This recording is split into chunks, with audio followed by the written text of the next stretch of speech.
Hello,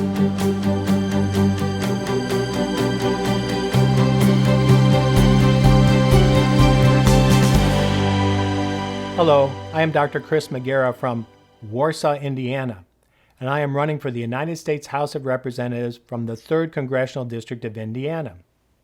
Every day, the career politicians and the massive administrative state that they support infringe upon your God-given natural rights and liberties.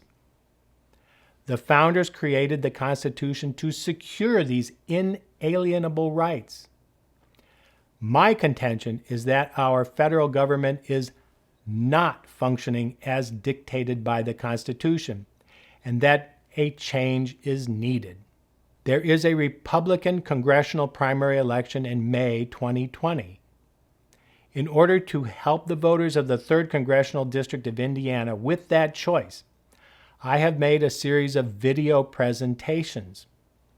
This is part 2 of Jim Banks' Mythbusters, an analysis of claims made on his campaign literature. In the first episode, we looked at claims number 1 through 4. Today, we resume with number 5, voted to defund Planned Parenthood. This statement takes spin to a new level. In a previous presentation, it was documented clearly that on 3/22/18, Jim Banks voted in favor of H.R. 1625, Consolidated Appropriations Act of 2018, which did continue the Title X family planning funding of Planned Parenthood. So, is this another case of flip-flopping?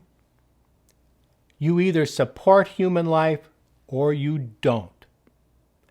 Confusion and indecision are not optimal qualities for a member of Congress.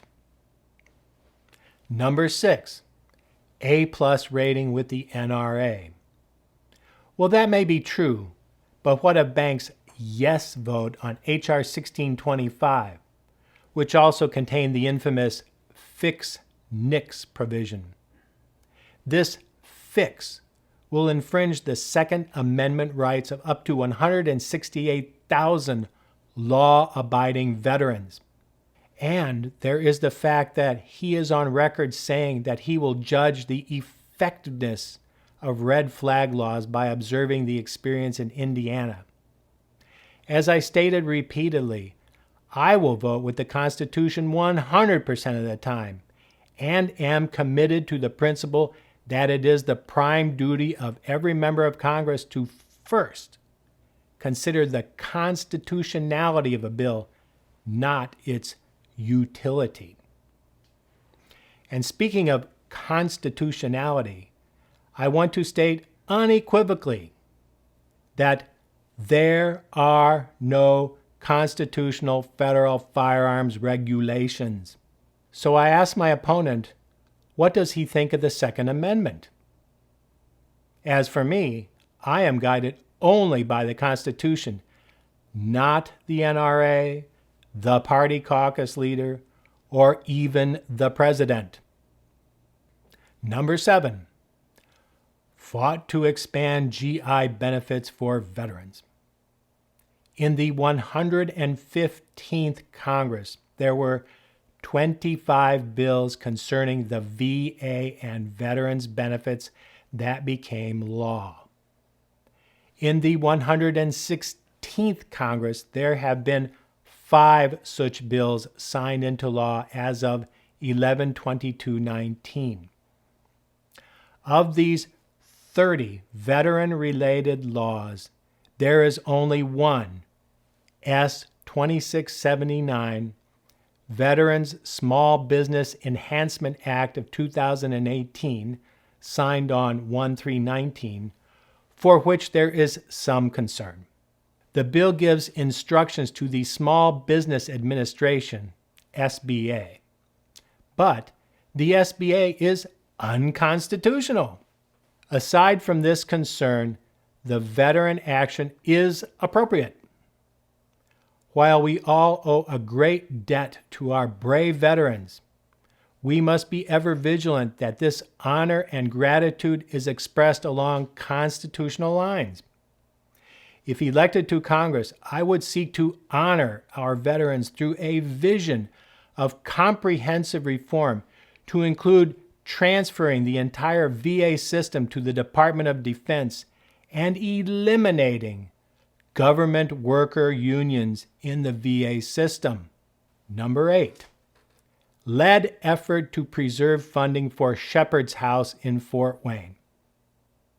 As detailed in a 9/3/18 article in the Journal Gazette, Shepherd's House did receive a grant through the VA Grant and Per Diem program for transitional housing.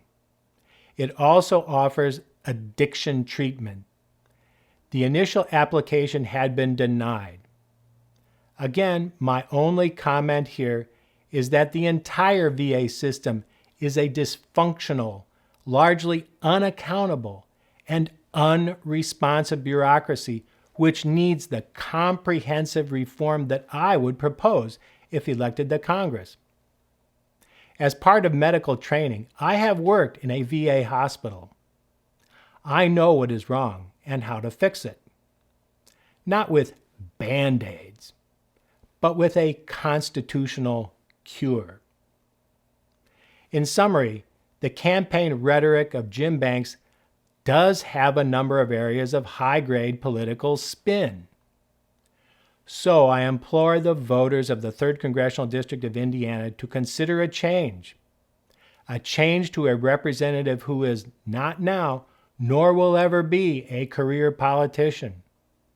A change to a representative who will always vote 100% with the original intent, understanding, and meaning of the Founders' Constitution. Vote to secure your God-given natural rights and liberties. Vote for the Constitution solution. Vote for Dr. Chris Magiera for Congress in 2020. Thank you. If you enjoyed this video, please comment, like, or share. I'm Chris Magiera, and I approve this message. Paid for by friends at Chris Magiera Incorporated.